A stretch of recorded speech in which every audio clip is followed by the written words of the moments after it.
गुज़श्ता lecture में हमने frictional forces के बारे में पढ़ा था और उस पूरे टॉपिक में, जो कि काफ़ी लंबा लेक्चर हो गया था, तकरीबन 50 मिनट का, हम सिर्फ फ्रिक्शनल फोर्सेस की थ्योरी को ही डिस्कस कर पाए थे।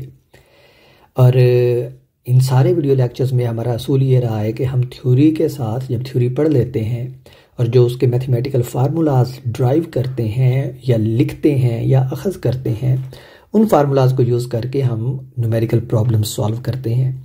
तो इस लेक्चर में मैं 3 या 4 फ्रिक्शनल फोर्सेस के रिलेटेड न्यूमेरिकल प्रॉब्लम्स को सॉल्व करूंगा। और ये प्रॉब्लम्स मैंने इस तरह चूज़ किए हैं कि इनका जो डिफ़िकल्टी लेवल है वो कम से ज़्यादा होता है। यानी पहला प्रॉब्लम जो मैं करूंगा वो आसान होगा, दूसरा उसके मुकाबले में थोड़ा सा मुश्किल, तीसरा उससे मुश्किल और चौथा उससे मुश्किल होगा। तो इस तरह इनका डिफ़िकल्टी लेवल इंक्रीज़ होगा और आपको आइडिया हो जाएगा इस दौरान कि किस तरह हमने इन प्रॉब्लम्स को सॉल्व करना है। ये जो 3 या 4 प्रॉब्लम्स मैं करूँगा, ये ऐसा नहीं है कि डिफ़िकल्टी लेवल यही रहेगा। हो सकता है कि जब आप बुक में प्रॉब्लम्स करें तो इससे आसान प्रॉब्लम्स भी आपको मिल सकते हैं और इससे मुश्किल प्रॉब्लम्स भी आपको मिल सकते हैं।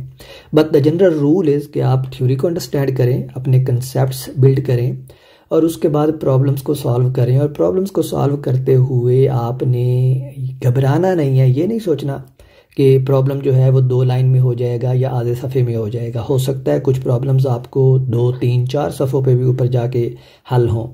तो just prepare your self for these things, because अब आप हायर लेवल फिज़िक्स में आ गए हैं और हायर लेवल फिज़िक्स की डिमांड्स भी ऑफ कोर्स हायर हैं आपसे। तो चलें इस पहले प्रॉब्लम को सॉल्व करते हैं, जो अगेन जैसा मैं हमेशा करता हूँ हेलिडे, रेज़निक और क्रेन की बुक से ही चूज़ किया है। और ये सैम्पल प्रॉब्लम है 5.8 और इसकी स्टेटमेंट ये है, a block is at rest on an inclined plane making an angle theta with the horizontal as shown in the figure. As the angle of inclination is raised, it is found that the slipping just begins at an angle of inclination theta s equals 15 degree. What is the coefficient of static friction between the block and the incline? तो ये हमारे पास diagram है। इसमें उन्होंने ये बताया है कि ये एक ब्लॉक जो है ये इस इंक्लाइंड सरफेस के ऊपर पड़ा हुआ है और ये इंक्लाइंड सरफेस जो है ये ग्राउंड के साथ ये वाला एंगल थीटा बनाती है और इस थीटा की वैल्यू उन्होंने दी हुई है 15 डिग्री। तो उन्होंने ये कहा है कि अगर हम इस थीटा को इंक्रीज़ करते हैं, अभी जो है ब्लॉक वो रेस्ट के ऊपर है, लेकिन अगर हम थीटा को इंक्रीज़ करते हैं यानी इंक्लाइन सरफेस को ज़्यादा से ज़्यादा इंक्लाइन करते जाते हैं, तो एक पॉइंट आएगा जहाँ पे ये ब्लॉक जो है वो मूव करना स्टार्ट कर देगा नीचे। हमने वो एंगल कैलकुलेट करना है जिस एंगल के ऊपर ये मूव करता है। And it kind of makes sense कि अगर हम ये एंगल इंक्रीज़ करते जाएँ तो ऑफकोर्स एक पॉइंट ऐसा आ जाना चाहिए जिसके ऊपर ब्लॉक जो है वो डाउनवर्ड डायरेक्शन में मूव करना स्टार्ट कर देगा। तो लेट्स सॉल्व दिस प्रॉब्लम। और प्रॉब्लम सॉल्विंग न्यूटोनियन मैकेनिक्स में आपको रूल्स पता है और जो सबसे पहला रूल है ऐसे प्रॉब्लम्स को सॉल्व करने का वो ये है कि आप इसकी फ्री बॉडी डायग्राम ड्रॉ करके उसके बाद आप कोऑर्डिनेट सिस्टम चूज़ करते हैं। तो let me actually draw a free body diagram for this problem. और फ्री बॉडी डायग्राम में सबसे पहले तो हमारे पास ये इंक्लाइंड प्लेन है और ये इंक्लाइंड प्लेन जो है ये हॉरिजॉन्टल ग्राउंड के साथ जो एंगल बनाती है वो थीटा है। तो थीटा देखें काउंटर क्लॉकवाइज डायरेक्शन में मेजर किया गया है, so this is theta positive. और ये हमारे पास ग्राउंड है और इंक्लाइंड प्लेन के ऊपर हमारे पास ये बॉक्स पड़ा हुआ है जिसकी फ्री बॉडी डायग्राम जो है मैं इस तरह एक सर्कल की फॉर्म में दिखा लेता हूँ। दूसरे स्टेप में हम ये करते थे कि हम इस फ्री बॉडी डायग्राम ड्रा करने के बाद इस ऑब्जेक्ट के ऊपर, जिसको हमने इस पॉइंट पार्टिकल की फॉर्म में रिप्रेजेंट कर लिया है, इसके ऊपर वो सारी फोर्सेस शो करते थे जो एक्ट कर रही होती हैं। तो इसके ऊपर अब हम देखें कि हर ऑब्जेक्ट का, जो भी हम क्लासिकल मैकेनिक्स में ऑब्जेक्ट कंसीडर करते हैं, उसका कुछ ना कुछ मैस होता है और उस मैस की वजह से उसके ऊपर वेट एक्ट करता है, यानी वेट की फोर्स एक्ट करती है।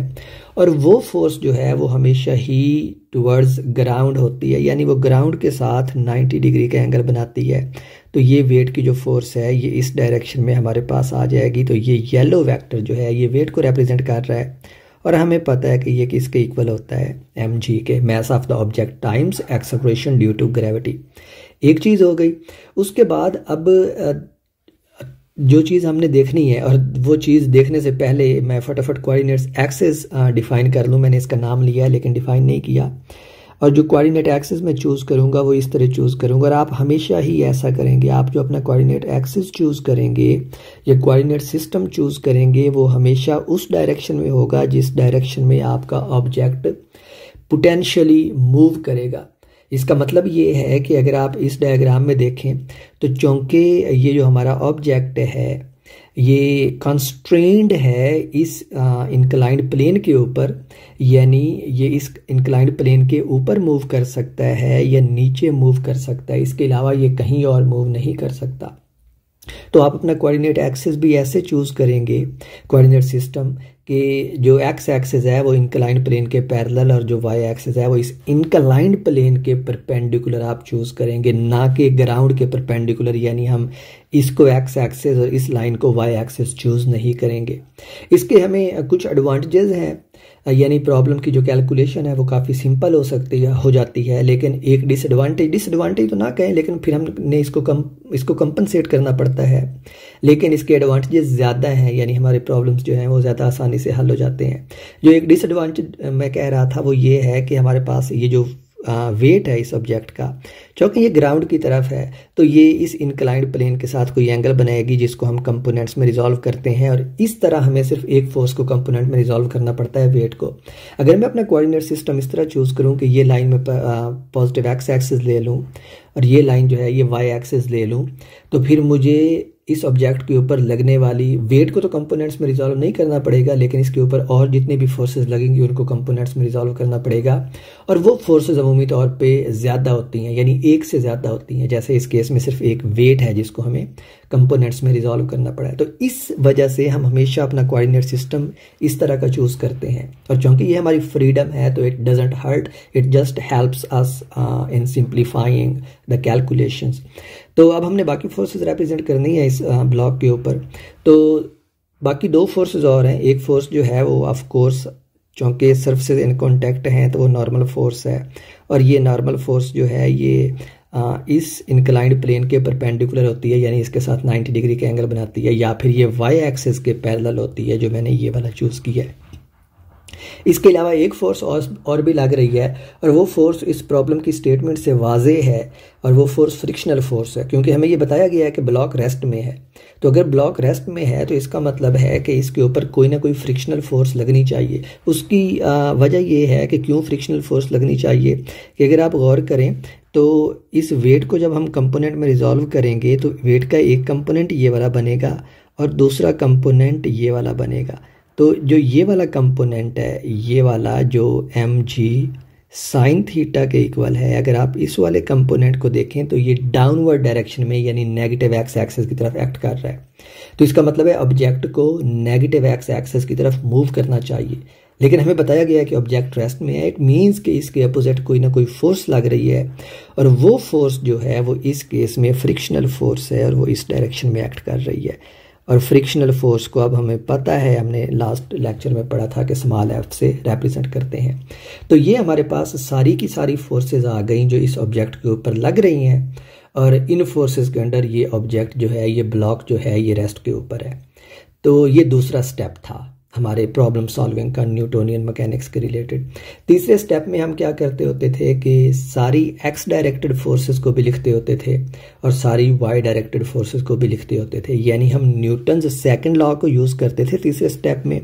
और उस न्यूटन सेकंड लॉ को हम कहते थे कि sum of all the x directed forces should be equal to mass of the object times acceleration produced in it, और अगर ये रेस्ट के ऊपर हो तो फिर ये acceleration 0 हो जाएगा और ये इक्वेशन इक्वल 0 आएगी। तो अब अगर हम x डायरेक्टेड फोर्सेस को देखें तो पॉजिटिव x एक्सिस की तरफ हमारे पास ये फोर्स लग रही है जो फ्रिक्शनल फोर्स है। तो ये हमारे पास f जो है ये पॉजिटिव आ जाएगी, और इस f की अपोजिट डायरेक्शन में हमारे पास वेट का ये वाला कंपोनेंट लग रहा है जिसको हमने कहा है mg साइन थीटा। तो इसकी अपोजिट डायरेक्शन में यानी नेगेटिव साइन के साथ आ जाएगा हमारे पास mg साइन थीटा, और चूंकि ऑब्जेक्ट रेस्ट के ऊपर है तो ये इक्वल आएगा 0 के, यानी ऑब्जेक्ट के अंदर कोई मोशन नहीं है। और अगर हम वाई डायरेक्टेड अब फोर्सेस की बात करें तो वाई डायरेक्शन में हम देख सकते हैं कि हमारे पास पॉजिटिव वाई एक्सिस की तरफ नॉर्मल फोर्स एक्ट कर रही है और नेगेटिव वाई एक्सिस की तरफ वेट का ये वाला कंपोनेंट एक्ट कर रहा है, जिसको मैंने अभी लिखा नहीं है, लेकिन ये वाला जो कंपोनेंट है ये एम जी कोसाइन थीटा है। तो let me actually write it. तो ये वाला कंपोनेंट है एम जी कोसाइन थीटा। तो नॉर्मल फोर्स इस केस में पॉजिटिव है, तो sum of all Y directed forces summation F Y equals M times A Y. और अब हमारे पास नॉर्मल फोर्स पॉजिटिव है और इसकी अपोजिट डायरेक्शन में है हमारे पास एम जी कोसाइन थीटा, और चूंकि ऑब्जेक्ट वाई एक्सिस के लॉन्ग मूव नहीं कर रहा तो ये इक्वल आ जाएगा 0 पे। और हमने जो चीज़ कैलकुलेट करनी थी वो कैलकुलेट करना था वो एंगल जिसके ऊपर ऑब्जेक्ट स्लाइड करता है। तो जो ये सारा कुछ मैंने अभी तक किया है ये वो वाली कंडीशन है जिस कंडीशन के तहत ऑब्जेक्ट रेस्ट के ऊपर है। तो रेस्ट वाली कंडीशन से हमारे पास कुछ फोर्सेस आ गई हैं कि नॉर्मल फोर्स कितनी है और फ्रिक्शनल फोर्स कितनी है। और अगर आप गौर करें तो ये नॉर्मल फोर्स जो है ये थीटा डिपेंडेंट है, इसमें मैस ऑफ द ऑब्जेक्ट जो है ये फिक्स्ड है, जी भी फिक्स्ड है, लेकिन थीटा जो है ये चेंज होगा, क्योंकि यही तो हमसे पूछा गया है कि अगर थीटा चेंज होता है तो किस थीटा के ऊपर जाके ऑब्जेक्ट जो है वो डाउनवर्ड डायरेक्शन में स्लाइड करेगा। तो इसका मतलब है नॉर्मल फोर्स जो है वो थीटा डिपेंडेंट है, विच मीन्स कि अब अगर हम इस इंक्लाइंड प्लेन को अपवर्ड डायरेक्शन में मूव करवाते हैं यानी थीटा को इंक्रीज करते हैं तो नॉर्मल फोर्स भी चेंज होगी, और उसके साथ साथ फ्रिक्शनल फोर्स जो अगेन थीटा डिपेंडेंट है वो भी चेंज होगी। तो हमने सिंपली थीटा कैलकुलेट करना है। तो यहाँ से हमारे पास फ्रिक्शनल फोर्स की वैल्यू भी आ जाती है और यहाँ से हमारे पास नॉर्मल फोर्स की वैल्यू भी आ जाती है। तो हम थीटा ईजिली कैलकुलेट कर सकते हैं। सिर्फ एक इन्फॉर्मेशन हमें और रिक्वायर्ड है जो हम लास्ट लेक्चर से जानते हैं, और वो जो इन्फॉर्मेशन का पीस है वो ये है कि हमें मालूम है कि जो फ्रिक्शनल फोर्स है वो किसके बराबर होती है, फोर्स ऑफ स्टैटिक फ्रिक्शन, वो हमारे पास होती है less than or equal to mu S times N, वो इसके बराबर होती है। सही है। तो यहाँ से हमारे पास अब हम फ्रिक्शनल फोर्स और नॉर्मल फोर्स की वैल्यूज सब्स्टिट्यूट करके थीटा कैलकुलेट कर सकते हैं। थीटा नहीं हमसे पूछा गया, कोफिशिएंट ऑफ फ्रिक्शन पूछा गया है। इसमें मैं काफ़ी देर से इसको थीटा कह रहा था, तो इनफैक्ट ये कोफिशिएंट ऑफ स्टैटिक फ्रिक्शन है, तो अगेन हम कैलकुलेट कर सकते हैं। तो हमारे पास जो फ्रिक्शनल फोर्स है उसका ये फार्मूला, और यहाँ से हम फ्रिक्शनल फोर्स की वैल्यू इस इक्वेशन से सब्स्टिट्यूट कर सकते हैं जो एम जी साइन थीटा के बराबर है, और नॉर्मल फोर्स की वैल्यू इस इक्वेशन से सब्स्टिट्यूट कर सकते हैं जो एम जी कोसाइन थीटा के बराबर है। तो जब ये दोनों वैल्यूज हम सब्स्टिट्यूट करेंगे तो हमारे पास ये बनेगा left side M G sine theta less than और equal to mu S times M G cosine theta. और यहाँ से आप देखें एम जी कैंसिल हो जाता है और यहाँ से म्यू एस की जो वैल्यू है वो हमारे पास इन टर्म्स ऑफ थीटा आ जाता, in terms of sine theta, in terms of theta आ जाती है। और यही होना भी चाहिए था, क्योंकि हमें पता था कि जो फ्रिक्शनल जब हम थीटा इंक्रीज करेंगे तो एक ऐसा पॉइंट आएगा जिसके ऊपर जाके ऑब्जेक्ट जो है वो मूव करने लग जाएगा, यानी फ्रिक्शनल फोर्स जो है वो इतनी नहीं रहेगी कि अब ऑब्जेक्ट की मोशन को वो रोक सके, यानी फ्रिक्शनल फोर्स अपनी मैक्सिमम वैल्यू को पहुंच जाएगी, जो हमने लास्ट लेक्चर में पढ़ा भी था। और मैक्सिमम वैल्यू को जब वो पहुंचती है तो हमें पता है कि ये वाला जो साइन है जो less than or equal to है ये क्या हो जाता है, इक्वल टू, क्योंकि इक्वल टू जो है वो कंडीशन हमारे पास मैक्सिमम स्टैटिक फ्रिक्शन फोर्स की थी। तो उस सूरत हाल में हमारे पास जो म्यू एस है वो किसके इक्वल आ जाएगा, sine theta divide by cosine theta, और ये इक्वल होता है tan ऑफ एंगल थीटा के। ठीक है। तो ये हमारे पास वैल्यू आ गई है कोफिशिएंट ऑफ स्टैटिक फ्रिक्शन की इन terms of theta for a given pair of surfaces. तो यहाँ पे आप गौर करें कि ये सिर्फ थीटा डिपेंडेंट है जो म्यू एस है। इसका मतलब है कि इस डायग्राम में ये जो ब्लॉक है, फर्ज करें ये लकड़ी का बना हुआ है, लेकिन अगर हम यहाँ पे देखें इस आंसर में जो हमने निकाला है तो जो स्टैटिक फ्रिक्शन का कोफिशिएंट है वो सिर्फ थीटा के ऊपर डिपेंड कर रहा है। इसका मतलब है कि ये जो कोफिशिएंट है ये इस चीज़ के ऊपर डिपेंड ही नहीं कर रहा कि मटेरियल किस चीज़ का बना हुआ है, यानी ये लकड़ी का बना हुआ हो, पत्थर का बना हुआ हो या किसी भी चीज़ का बना हुआ हो। अगर हमें कोफिशिएंट ऑफ स्टैटिक फ्रिक्शन पता होगा तो हम फौरन से थीटा कैलकुलेट कर सकते हैं उस सरफेस के लिए कि किस थीटा की वैल्यू के ऊपर जाके जो ऑब्जेक्ट है वो स्लाइड करना स्टार्ट करेगा, और ये किसके इक्वल आएगा, tan इनवर्स म्यू एस के। और ये बहुत ज़बरदस्त रिजल्ट है। ये हमें ये बताता है कि आप हमें किसी भी पेयर ऑफ सरफेस के दरमियान जो कोफिशिएंट ऑफ स्टैटिक फ्रिक्शन पाया जाता है उसको बताएं तो हम आपको ये बता सकते हैं कि किस इंक्लिनेशन एंगल के ऊपर जाके वो ऑब्जेक्ट स्लाइड करेगा। तो ये एक प्रैक्टिकल तरीका है कोफिशिएंट ऑफ स्टैटिक फ्रिक्शन और फिर उससे फ्रिक्शनल फोर्स कैलकुलेट करने का, कि आप सिंपली कोई एक्सपेरिमेंट कर सकते हैं। फ़र्ज़ करें आपके पास मोबाइल फ़ोन है, आप उस मोबाइल फ़ोन को एक किताब के ऊपर रखें और फिर किताब को टिल्ट करना शुरू कर दें ऊपर नॉन ज़ीरो एंगल के ऊपर, तो आप इजीली वो एंगल कैलकुलेट कर सकते हैं जिसके ऊपर आपका मोबाइल फ़ोन आपकी किताब के ऊपर से स्लिप करेगा, और उस एंगल को आप इस फार्मूला में यूज़ करें, ये वाला जो हमने ड्राइव किया है, तो आपको फ़ौरन से पता चल जाएगा कि आपकी किताब और मोबाइल फ़ोन के दरमियान कोफिशिएंट ऑफ स्टैटिक फ्रिक्शन की वैल्यू क्या है। और एक बार आपके पास कोफिशिएंट ऑफ स्टैटिक फ्रिक्शन की वैल्यू आई तो आपके पास वहाँ से फ्रिक्शनल फोर्स की वैल्यू आ जाएगी। And this is a very strong practical way of calculating frictional force between any two objects by simply measuring the angle at which one objects slide over a surface. Now let's move on to a second example. So this was the simplest case, but this is the most general result जो हमें बहुत ज़बरदस्त information देता है। ये sample problem 5.9 है Halliday, रेज़निक और green की बुक का। और इस सैम्पल प्रॉब्लम को भी मैंने अगेन इसलिए चूज़ किया because it's very good, I believe it's very good problem to understand what we are learning these days.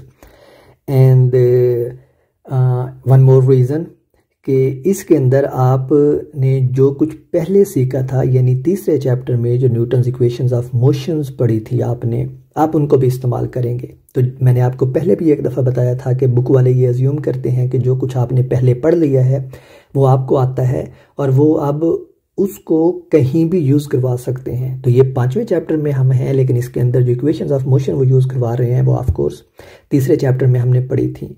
And it's a general methodology कि आप जो जो पढ़ते जाते हैं एक्सपेक्ट ये किया जाता है कि आपको वो चीज़ें अब आ गई हैं और आपको आगे चल के अगर उनको इस्तेमाल करना पड़े तो आप वो इस्तेमाल कर सकते हैं। And it kind of makes sense too कि अगर आपके पास कोई प्रॉब्लम है, फ़र्ज़ करें वो प्रॉब्लम फ़र्ज़ करें कि आप 15वें चैप्टर में जाके पढ़ते हैं, लेकिन उस प्रॉब्लम की स्टेटमेंट ऐसे है, सिचुएशन ऐसे है कि कोई ऑब्जेक्ट मूव कर रहा है, तो बेशक आप 15वें चैप्टर पे पहुंच गए हैं, बट रिमेंबर कि जो चीज़ें ऑब्जेक्ट्स की मोशन को डिस्क्राइब करती हैं वो न्यूटन्स इक्वेशंस ऑफ मोशन हैं और वो आपने दूसरे और तीसरे चैप्टर में पढ़ी थी। तो ऑफ कोर्स आपको वो इक्वेशंस याद होनी चाहिए ताकि आप उनको इस्तेमाल कर सकें। ऐसा तो नहीं होगा कि आप 15वें चैप्टर में पहुंच गए हैं तो अब वो इक्वेशंस जो आपने दूसरे या तीसरे चैप्टर में पढ़ी थी अब उनका इस्तेमाल ही नहीं है। बिल्कुल ऐसा तो नहीं होगा, क्योंकि सिंपल है, रूल्स सिंपल है मैकेनिक्स के कि ऑब्जेक्ट्स की मोशन को जो चीज़ डिस्क्राइब करती है वो कुछ फिक्स्ड इक्वेशंस हैं, जो उनमें से कुछ न्यूटन्स इक्वेशंस ऑफ मोशन है और आप हमेशा उन्हीं को यूज़ करते हैं। तो इसका मतलब है कि ये चीज़ मानी नहीं रखती कि आप किस चैप्टर पे पहुंच गए हैं या किस लेवल पे पहुंच गए हैं। अगर कोई मैक्रोस्कोपिक ऑब्जेक्ट है और वो मूव कर रहा है तो उसकी मोशन को डिस्क्राइब करने के लिए न्यूटन्स इक्वेशंस ऑफ मोशन ही हैं आपके पास जो आप यूज़ करेंगे। तो इस प्रॉब्लम की स्टेटमेंट ये है, consider an automobile moving along a straight horizontal road with a speed v0. The driver applies the brakes and brings the car to a halt without skidding. If the coefficient of static friction between the tires and the road is mu s, what is the shortest distance in which the automobile can be stopped? तो हमारे पास situation ऐसी है कि एक car है जो एक straight road के ऊपर चल रही है, लेकिन अब रोड और कार के दरमियान फ्रिक्शनल फोर्स भी पाई जाती है और उन्होंने जो कोफिशिएंट है उसकी वैल्यू दी है, इन जनरल म्यू एस है। तो पूछा ये गया है कि जब कार जो है, ड्राइवर जो है वो ब्रेक्स को अप्लाई करता है तो कितनी दूर जाके कार रुकेगी given that this is the coefficient of static friction.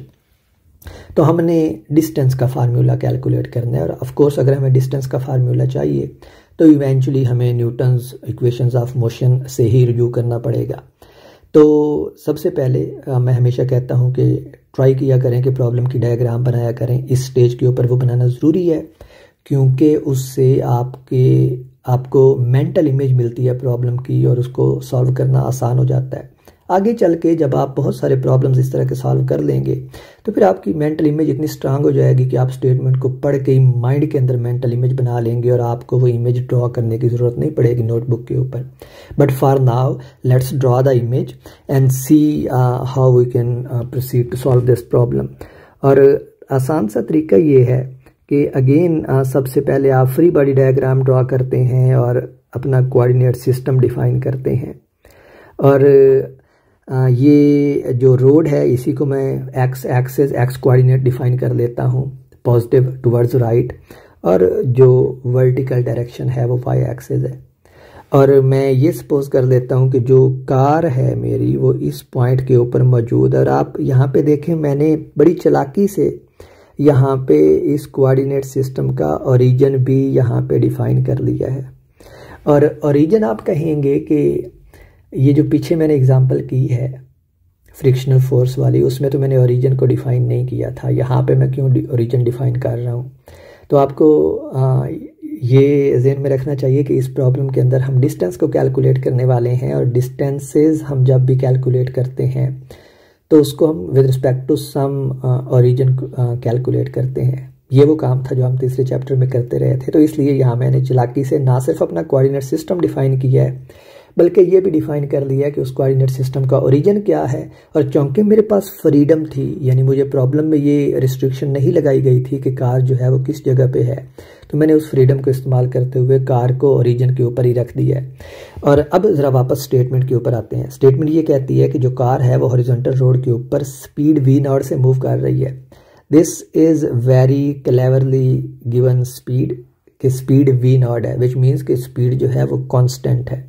तो इसका मतलब है कि जब कार कांस्टेंट स्पीड से मूव कर रही है तो उसके ऊपर लगने वाली नेट फोर्सेस का सम 0 है। Do not mistake here into thinking कि अगर नेट फोर्सेस का सम 0 है तो ऑब्जेक्ट जो है वो रेस्ट के ऊपर होना चाहिए। नहीं, आप लोगों ने अपनी कॉलेज की फिजिक्स में इक्विलिब्रियम की काइंड्स पढ़ी होंगी, जिसमें दो तरह के इक्विलिब्रियम काफ़ी तरह के थे, लेकिन हम मेन दो तरह के इक्विलिब्रियम यहाँ पे मैं डिस्कस करना चाहता हूँ जो लीनियर मोशन के रिलेटेड होते हैं। पहला वो जिसके अंडर ऑब्जेक्ट जो है वो रेस्ट के ऊपर होता है जब उसके ऊपर लगने वाली तमाम फोर्सेस का सम 0 होता है। That's called static equilibrium. There was another kind of equilibrium which we used to call dynamic equilibrium, जिसके अंदर ऑब्जेक्ट के ऊपर लगने वाली फोर्सेस का सम 0 होता है, लेकिन ऑब्जेक्ट यूनिफॉर्म स्पीड से मूव कर रहा होता है। That was dynamic equilibrium. और यहाँ पे जो ऑब्जेक्ट है वो अगर यूनिफॉर्म स्पीड v0 से मूव कर रहा है तो इट मीन्स कि it's in dynamic equilibrium, which means कि उसके ऊपर लगने वाली फोर्सेस का सम 0 है। इट मीन्स कि चूंकि अब ऑब्जेक्ट जो है वो मूव कर रहा है और उसके ऊपर फोर्सेस का सम 0 है, तो एक फोर्स है फॉरवर्ड डायरेक्शन में जो उसका इंजन लगा रहा है, let's call this force F, और जो दूसरी फोर्स है वो इसकी अपोजिट डायरेक्शन में लग रही है जो हमें दी हुई है, जो कार और रोड के दरमियान एग्जिस्ट करती है, and that is the frictional force Fs। तो इन दोनों फोर्सेस के अंदर ऑब्जेक्ट जो है वो यूनिफॉर्म स्पीड से मूव कर रहा है, तो अब हम इसके ऊपर फौरन से न्यूटन्स सेकंड लॉ अप्लाई कर सकते हैं। Fx डायरेक्शन में इक्वल्स ma(x), और चूंकि ऑब्जेक्ट की स्पीड यूनिफॉर्म है तो उसका एक्सेलरेशन 0 होगा, तो राइट हैंड साइड 0 हो जाएगी और लेफ्ट हैंड साइड हमारे पास बनेगी F towards positive x axis, small f which is frictional force towards negative x axis, और इन दोनों के अंडर ऑब्जेक्ट जो है वो डायनामिक इक्विलिब्रियम में है, यानी यूनिफॉर्म स्पीड से मूव कर रहा है। और यहाँ से हमारे पास फौरन से Fs की वैल्यू आ जाती है F के बराबर, and this is very important. यहाँ से ये उसकी मैग्नीट्यूड की मैंने वैल्यू निकाल ली है। इसकी डायरेक्शन किस तरफ होगी वो आप इस डायग्राम से देख सकते हैं जो मैंने फ्री बॉडी डायग्राम ड्रॉ की है, and that is towards negative x axis. So in short ये जो फ्रिक्शनल फोर्स है ये किसके बराबर होनी चाहिए? -F के बराबर होनी चाहिए, मैग्नीट्यूड अप्लाइड फोर्स के बराबर जो कार का इंजन एक्सर्ट कर रहा है। लेकिन डायरेक्शन जो है वो इसके अपोजिट होगी। आपने इसको याद रखना है, जहन में रखना है। Late me actually write it.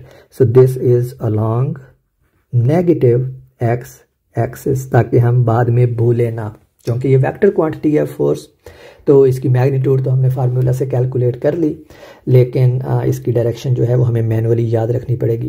What about Y axis? मैंने समेशन एफ एक्स यूज़ किया है ना, तो समेशन एफ वाई भी तो होगा, तो समेशन एफ वाई आप यूज़ कर सकते हैं। अब हमने अगर फोर्सेज ही दिखानी है तो एफ वाई जो है, यानी जो वर्टिकल डायरेक्शन में फोर्स लग रही है, वो हमें पता है कि नॉर्मल फोर्स है रोड की वजह से, और जो डाउनवर्ड डायरेक्शन में ये नेगेटिव वाई एक्सिस की तरफ फोर्स लग रही है वो वेट है।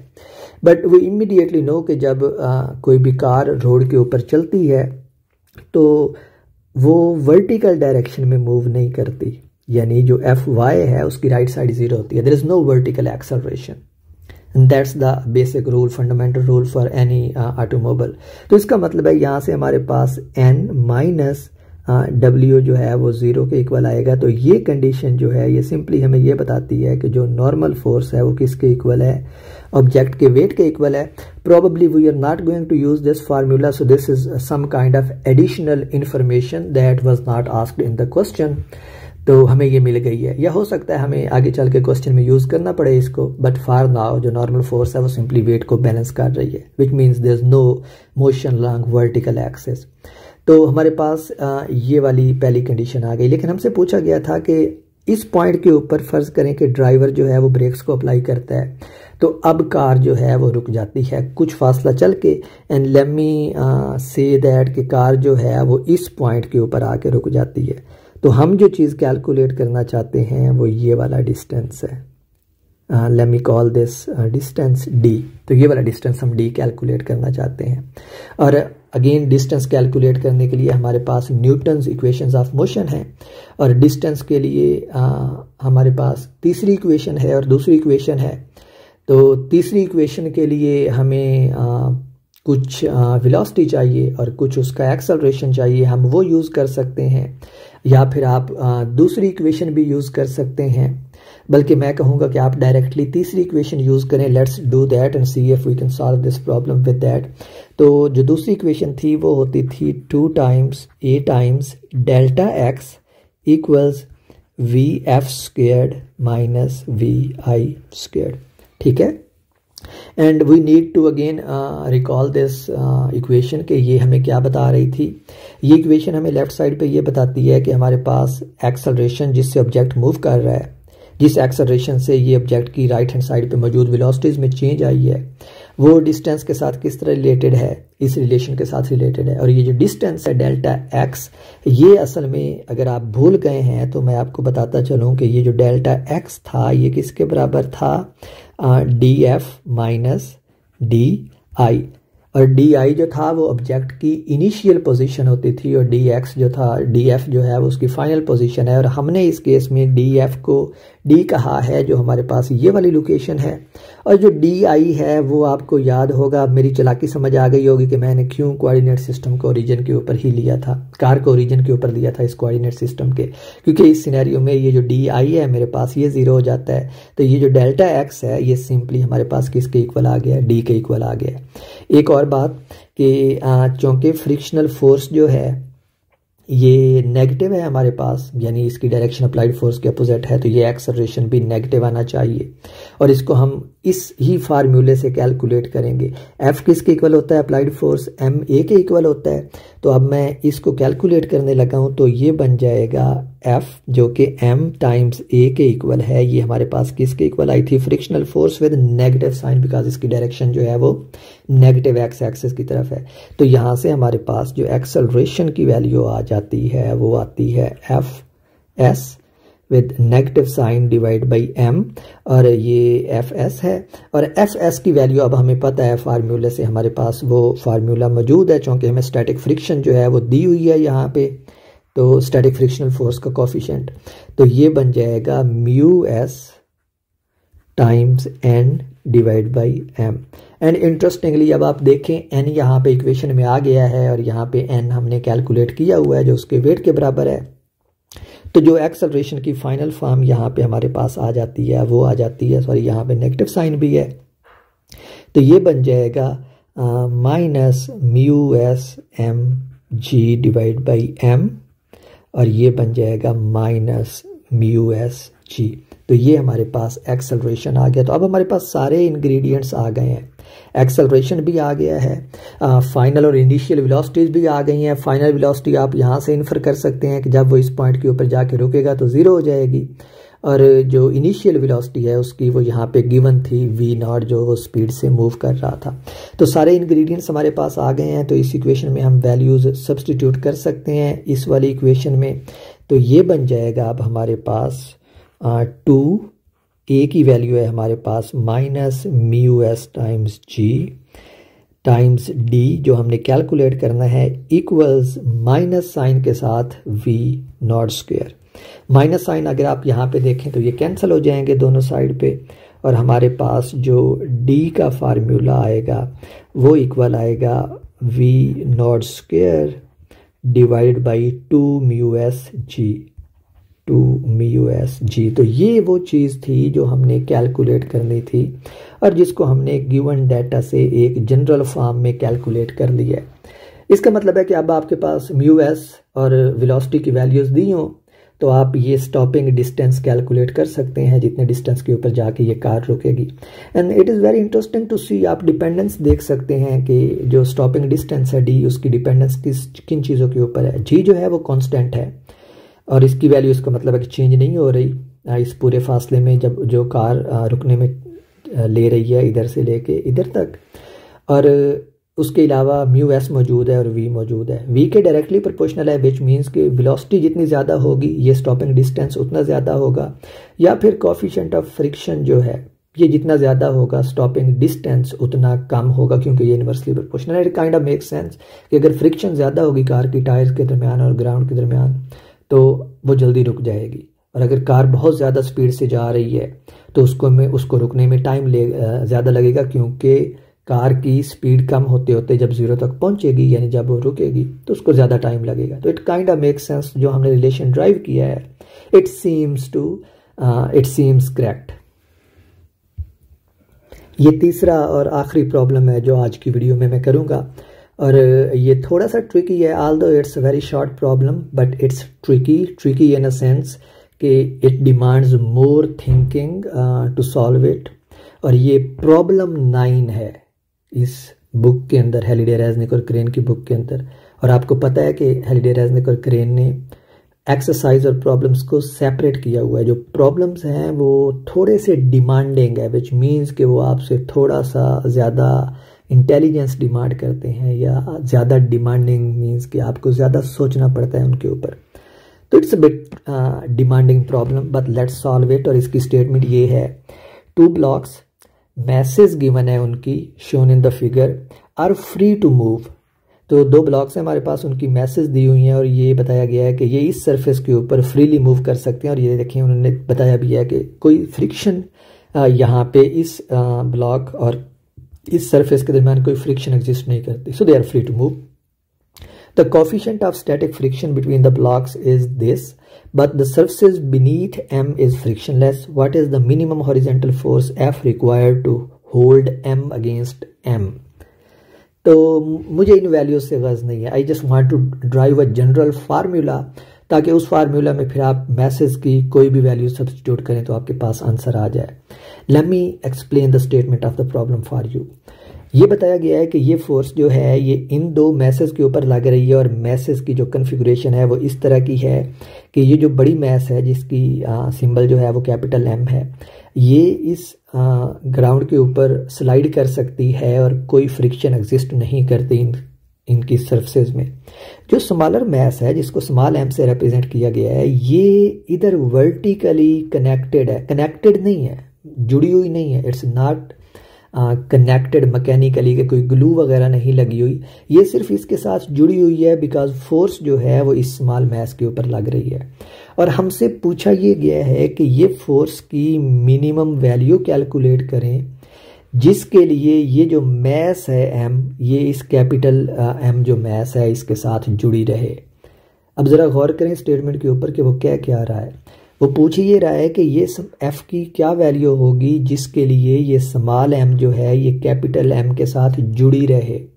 क्योंकि देखें, अगर आप इसको बहुत ज़्यादा ज़ोर से प्रेस नहीं करेंगे तो ये जो स्मॉल एम है ये इधर नीचे ग्राउंड की तरफ गिर जाएगी।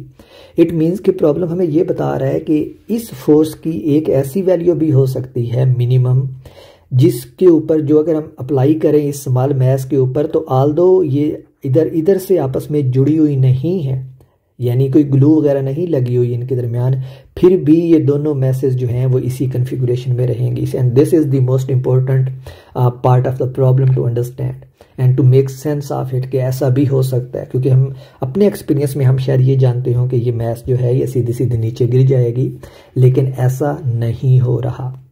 सो we need to solve this problem.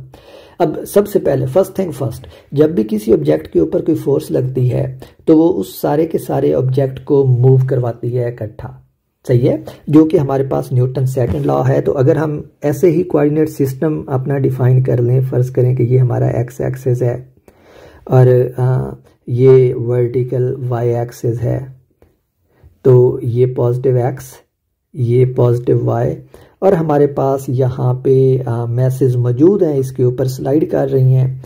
So let me actually show the message. तो हमारे पास ये दो मैसेज हैं, ये पहली मैस है जो बड़ी है और इसके साथ ये छोटी मैस अटैच है। तो ये हमारे पास दो मैसेज हैं, ये स्मॉल एम है और बड़ी मैस की वैल्यू जो है वो कैपिटल एम है, और इसके ऊपर एक फोर्स इस डायरेक्शन में लग रही है। तो ये जो फोर्स है ये इस पूरे सिस्टम को फॉरवर्ड डायरेक्शन में मूव करवाती है। तो न्यूटन सेकंड लॉ हमें ये बताता है, और ये एक्स एक्सिस के अलॉन्ग लग रही हैं, there is no force, there are forces along Y axis but there is no motion along Y axis. So मैं वाई एक्सिस को इग्नोर करूंगा फॉर नाउ। तो जो F X Newton second law along X axis है, यानी summation F X equals M A X, और यहाँ पे मैं एम टी लिखता हूँ, ये टोटल मैस है। एम टी मैंने थोड़ा सा मॉडिफाई इसलिए कर दिया क्योंकि हमारे पास जो मैसेज हैं वो एक से ज़्यादा हैं, और जो फोर्स लग रही है एक्स एक्सिस के अलॉन्ग वो है हमारे पास सिंपली एफ, और जो मैसेज हैं वो स्मॉल मैस और कैपिटल मैस का सम है टाइम्स ए एक्स। और चूंकि ए एक्स एक ही एक्सेलरेशन है तो मैं इसको भी सिंपली अब ए कह लेता हूं। तो let me actually arrays the x from here. तो अब हमारे पास यहाँ से एक्सेलरेशन की वैल्यू आ जाती है F divided by M plus capital M. और आपने यहाँ पे ये याद रखना है कि मैंने एक्सेलरेशन कैलकुलेट किया है, और मैंने इसलिए कैलकुलेट किया है क्योंकि ये आगे जाके हम यूज़ करने वाले हैं। हमें जो चीज़ चाहिए वो हमें ये वाली फोर्स चाहिए, एफ, ये वाली फोर्स चाहिए। तो ये तो वो हो गई पूरी फोर्स, पूरा एक्सेलरेशन जिसके साथ ये पूरे का पूरा सिस्टम मूव करता है। Now let's divide this force, कि ये जो टोटल फोर्स एफ लग रही है ये दो ऑब्जेक्ट्स को मूव करवा रही है, ठीक है। लेकिन इसका मतलब है कि अगर ये दो ऑब्जेक्ट्स को मूव करवा रही है इस एक्सेलरेशन के साथ, तो इस फोर्स का कुछ हिस्सा इस कैपिटल मैस एम वाले ऑब्जेक्ट को मूव करवा रहा है और कुछ हिस्सा इस स्मॉल एम वाले मैस को ऑब्जेक्ट को मूव करवा रहा है। तो हमने वो हिस्से कैलकुलेट करने हैं अब। तो हमारे पास हो यूं रहा है कि जो फोर्स है टोटल एफ वो स्मॉल एम के ऊपर लग रही है। तो हम यूं कहते हैं कि फर्ज करें कि इधर से इस फोर्स एफ का कुछ हिस्सा एफ प्राइम जो है वो बड़े मैस के ऊपर लग रहा है, यानी जो एक्सेलरेशन ए बड़े मैस के अंदर इस मैस के अंदर फोर्स प्रोड्यूस कर रही है वो एफ प्राइम है, और रिमेनिंग जो फोर्स है वो इस स्मॉल एम वाले मैस को मूव करवाने के लिए लग रही है। लेकिन चूंकि इस पॉइंट के ऊपर दो सरफेसेस इन कांटेक्ट हैं, तो इसका मतलब है कि कोई ना कोई हमारे पास यहाँ पे नॉर्मल फोर्स भी मौजूद है, और वो जो नॉर्मल फोर्स है वो इसकी अपोजिट डायरेक्शन में है, यानी इस डायरेक्शन में है, और ये हमारे पास नॉर्मल फोर्स है।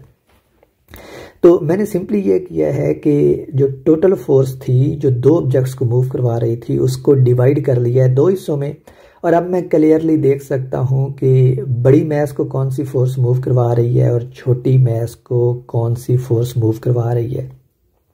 और इन दो सरफेसेस के दरमियान नॉर्मल फोर्स एक्ट कर रही थी।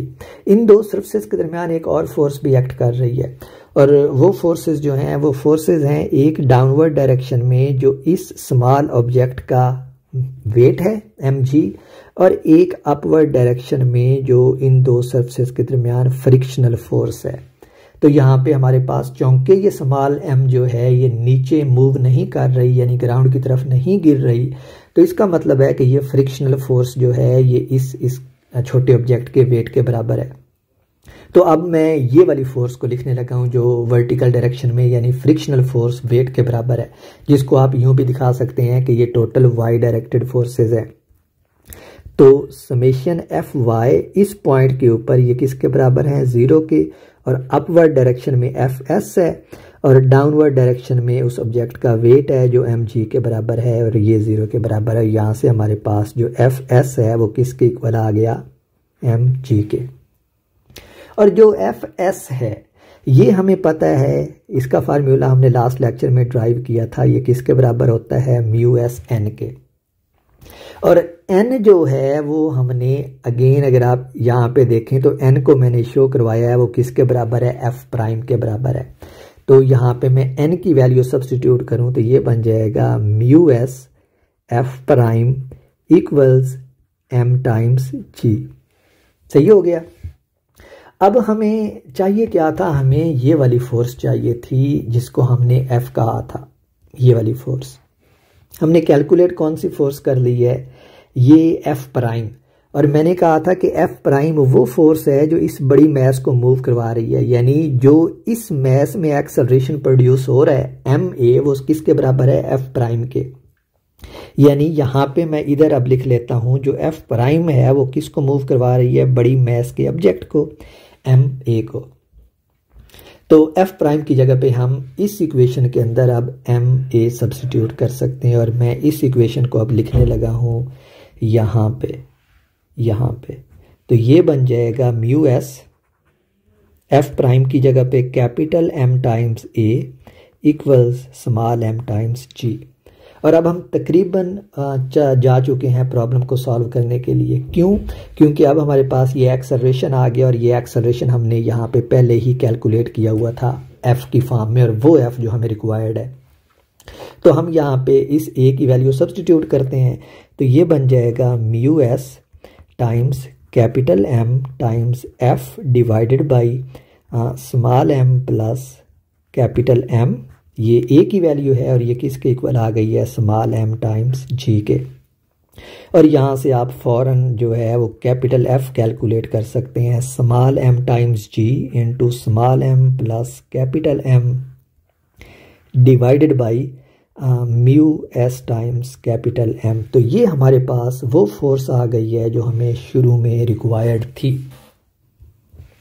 अब इस फोर्स के अंदर आप μs की और मैसेज की वैल्यू सब्स्टिट्यूट करके इस फोर्स को कैलकुलेट कर सकते हैं, और ये हमें बताएगी कि ये वो फोर्स है जो हमें रिक्वायर्ड है इस ऑब्जेक्ट को मूव करवाने के लिए, इस तरह कि ये जो स्मॉल मैस है ये नीचे नहीं गिरेगा। अब अगर हम ऑब्जेक्ट को इस फोर्स के साथ मूव करवाते हैं तो ये स्मॉल m जो है ये अब नीचे नहीं गिरेगा, और ये मिनिमम फोर्स है जो हम इस स्मॉल m के ऊपर लगाएंगे, स्मॉल m के ऊपर नहीं, इस मैसेज के सिस्टम के ऊपर लगाएंगे तो ये जो स्मॉल m है ये नीचे नहीं गिरेगा। इससे अगर ज़्यादा होगी तो फिर तो वो डेफिनेटली नहीं गिरेगा, लेकिन मिनिमम ये फोर्स है जो हमें चाहिए इन दोनों ऑब्जेक्ट्स को इकट्ठे मूव करवाने के लिए। तो आपने देखा कि ये थोड़ा सा डिमांडिंग क्वेश्चन था। It requires a bit more thinking and depth of knowledge, और बहुत सारे ऐसे प्रॉब्लम्स जो हैं वो HRK की बुक में हैं जो काफ़ी डिमांडिंग हैं, and I will encourage you कि आप ऐसे प्रॉब्लम्स को सॉल्व करें, क्योंकि ऐसे प्रॉब्लम्स को आप सॉल्व करेंगे तो फिर आपके जो कॉन्सेप्ट्स हैं वो स्ट्रांग होंगे।